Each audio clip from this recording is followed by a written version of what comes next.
obedience of Martin VERGA.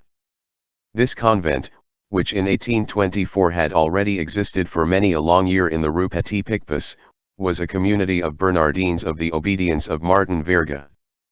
These Bernardines were attached, in consequence, not to Clairvaux, like the Bernardine monks, but to Suffices, like the Benedictine monks. In other words, they were the subjects, not of Saint Bernard, but of Saint Benoit. Anyone who has turned over old folios to any extent knows that Martin VERGA founded in 1425 a congregation of Bernardines Benedictines, with Salamanca for the head of the order, and Alcala as the branch establishment. This congregation had sent out branches throughout all the Catholic countries of Europe. There is nothing unusual in the Latin Church in these grafts of one order on another. To mention only a single order of Saint Benoit, which is here in question.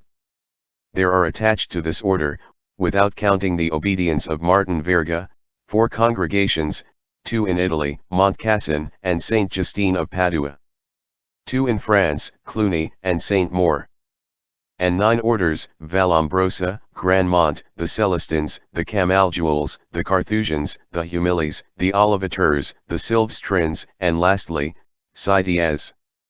For Suffices itself, a trunk for other orders, is only an offshoot of Saint Benoit. Suffices dates from Saint Robert, Abbé de Molesme, in the Diocese of Langres, in 1098. Now it was in 529 that the devil, having retired to the desert of Subiaco, he was old, had he turned hermit, was chased from the ancient temple of Apollo, where he dwelt, by Saint Benoit, then aged 17. After the rule of the Carmelites, who go barefoot, wear a bit of willow on their throats, and never sit down, the harshest rule is that of the Bernardines Benedictines of Martin VERGA. They are clothed in black, with a gamp, which, in accordance with the express command of Saint Benoit, mounts to the chin.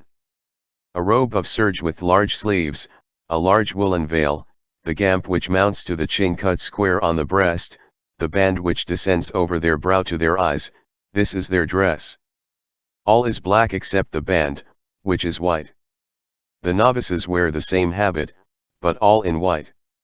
The professed nuns also wear a rosary at their side. The Bernardines Benedictines of Martin VERGA practice the perpetual adoration. Like the Benedictines called Ladies of the Holy Sacrament, who, at the beginning of the century, had 2 houses in Paris, one at the Temple, the other in the Rue Neuve Sainte-Geneviève. However, the Bernardines Benedictines of the Petit Picpus, of whom we are speaking, were a totally different order from the Ladies of the Holy Sacrament, cloistered in the Rue Neuve Sainte-Geneviève and at the Temple. There were numerous differences in their rule. There were some in their costume. The Bernardines Benedictines of the Petit Picpus wore the black gamp, and the Benedictines of the Holy Sacrament and of the Rue Neuve Sainte-Geneviève wore a white one, and had, besides, on their breasts, a Holy Sacrament about 3 inches long, in silver gilt or gilded copper. The nuns of the Petit Picpus did not wear this Holy Sacrament. The perpetual adoration, which was common to the house of the Petit Picpus and to the house of the Temple, leaves those 2 orders perfectly distinct. Their only resemblance lies in this practice of the Ladies of the Holy Sacrament and the Bernardines of Martin VERGA.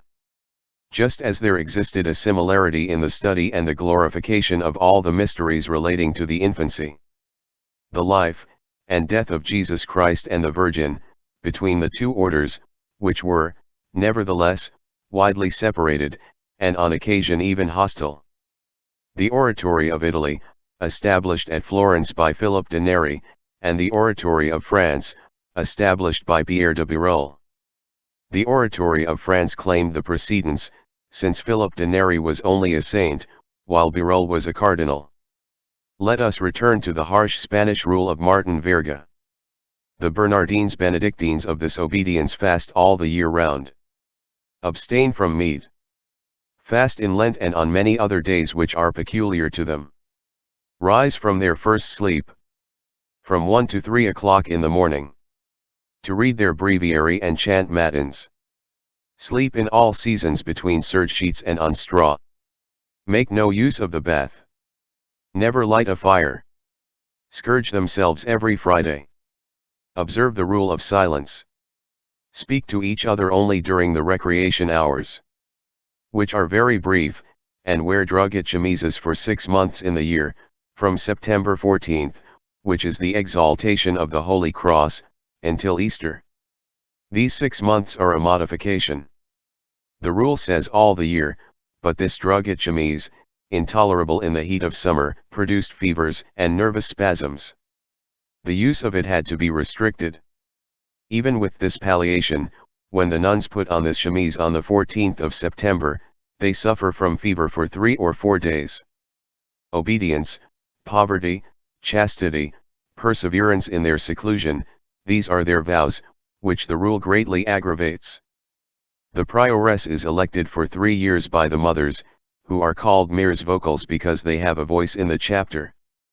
A prioress can only be re-elected twice, which fixes the longest possible reign of a prioress at 9 years. They never see the officiating priest, who is always hidden from them by a serge curtain 9 feet in height. During the sermon, when the preacher is in the chapel, they drop their veils over their faces. They must always speak low, walk with their eyes on the ground and their heads bowed. One man only is allowed to enter the convent, the archbishop of the diocese.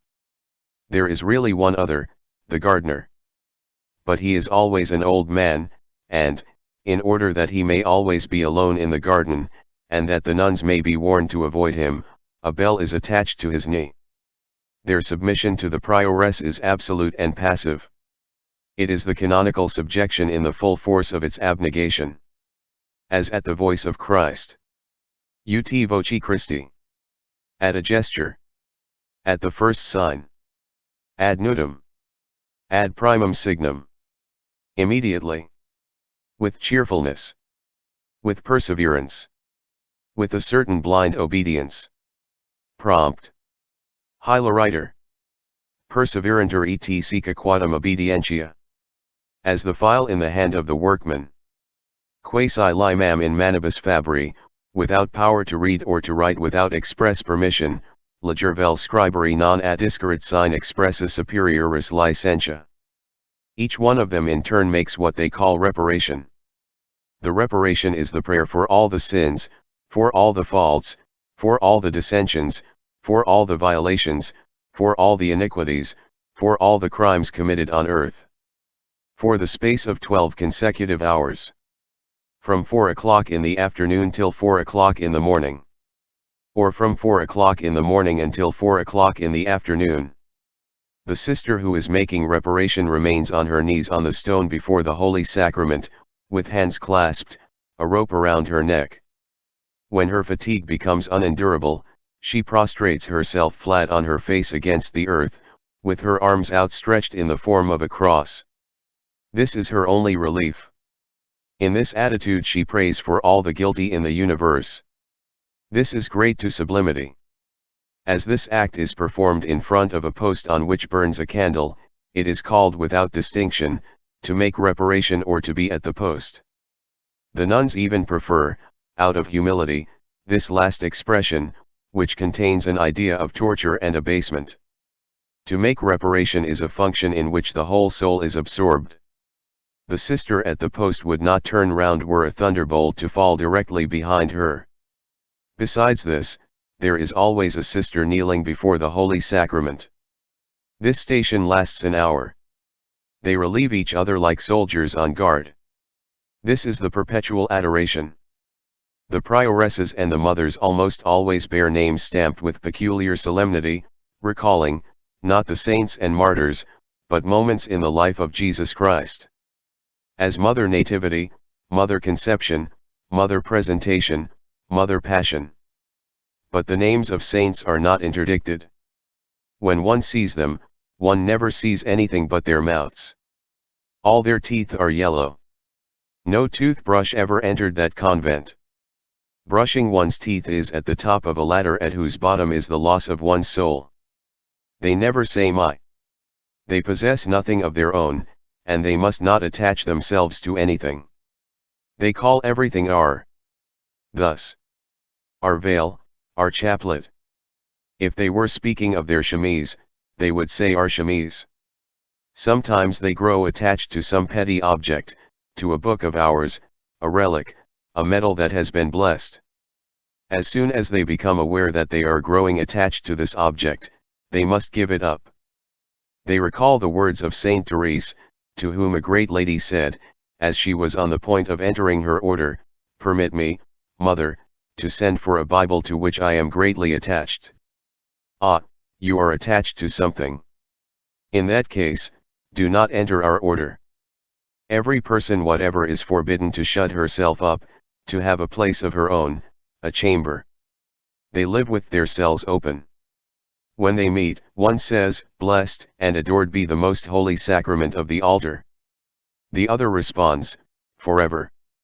The same ceremony when one taps at the other's door. Hardly has she touched the door when a soft voice on the other side is heard to say hastily, "Forever." Like all practices, this becomes mechanical by force of habit. And one sometimes says forever before the other has had time to say the rather long sentence, "Praised and adored be the most holy sacrament of the altar." Among the visitandants the one who enters says, "Ave Maria," and the one whose cell is entered says, "Gratia plena." It is their way of saying good day, which is in fact full of grace. At each hour of the day 3 supplementary strokes sound from the church bell of the convent.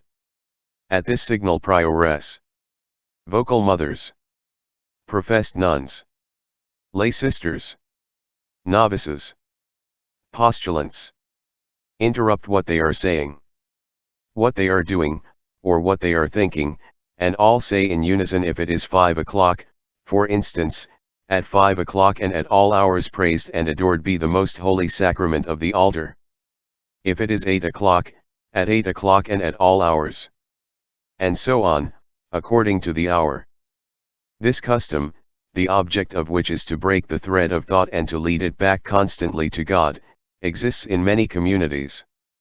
The formula alone varies. Thus at the infant Jesus they say, "At this hour and at every hour may the love of Jesus kindle my heart." The Bernardines Benedictines of Martin Verga, cloistered 50 years ago at Petit Picpus, chant the offices to a solemn psalmody, a pure Gregorian chant, and always with full voice during the whole course of the office. Everywhere in the missal where an asterisk occurs they pause, and say in a low voice, "Jesus Marie Joseph." For the office of the dead they adopt a tone so low that the voices of women can hardly descend to such a depth. The effect produced is striking and tragic. The nuns of the Petit Picpus had made a vault under their grand altar for the burial of their community. The government, as they say, does not permit this vault to receive coffins, so they leave the convent when they die.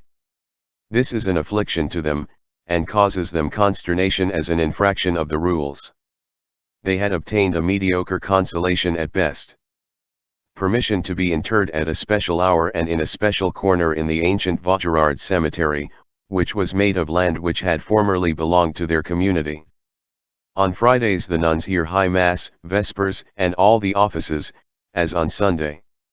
They scrupulously observe in addition all the little festivals unknown to people of the world, of which the Church of France was so prodigal in the olden days, and of which it is still prodigal in Spain and Italy. Their stations in the chapel are interminable. As for the number and duration of their prayers, we can convey no better idea of them than by quoting the ingenuous remark of one of them. The prayers of the postulants are frightful, the prayers of the novices are still worse, and the prayers of the professed nuns are still worse. Once a week the chapter assembles. The prioress presides. The vocal mothers assist. Each sister kneels in turn on the stones, and confesses aloud, in the presence of all, the faults and sins which she has committed during the week. The vocal mothers consult after each confession and inflict the penance aloud. Besides this confession in a loud tone, for which all faults in the least serious are reserved, they have for their venial offences what they call the coulpe. To make one's coulpe means to prostrate oneself flat on one's face during the office in front of the prioress until the latter, who is never called anything but our mother, notifies the culprit by a slight tap of her foot against the wood of her stall that she can rise. The coulpe or peccavi is made for a very small matter, a broken glass, a torn veil, an involuntary delay of a few seconds at an office, a false note in church, etc. This suffices, and the coulpe is made. The coulpe is entirely spontaneous. It is the culpable person herself. The word is etymologically in its place here. Who judges herself and inflicts it on herself. On festival days and Sundays 4 mother precentors intone the offices before a large reading desk with 4 places. One day one of the mother precentors intoned a psalm beginning with ecce, and instead of ecce she uttered aloud the 3 notes do si sol. For this piece of absent-mindedness she underwent a coulpe which lasted during the whole service. What rendered the fault enormous was the fact that the chapter had left. When a nun is summoned to the parlor, even were it the prioress herself, she drops her veil, as will be remembered, so that only her mouth is visible. The prioress alone can hold communication with strangers. The others can see only their immediate family, and that very rarely.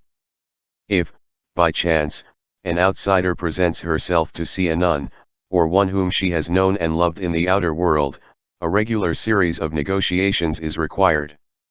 If it is a woman, the authorization may sometimes be granted. The nun comes, and they talk to her through the shutters, which are opened only for a mother or sister. It is unnecessary to say that permission is always refused to men. Such is the rule of Saint Benoit, aggravated by Martin Verga. These nuns are not gay, rosy, and fresh, as the daughters of other orders often are. They are pale and grave. Between 1825 and 1833 of them went mad.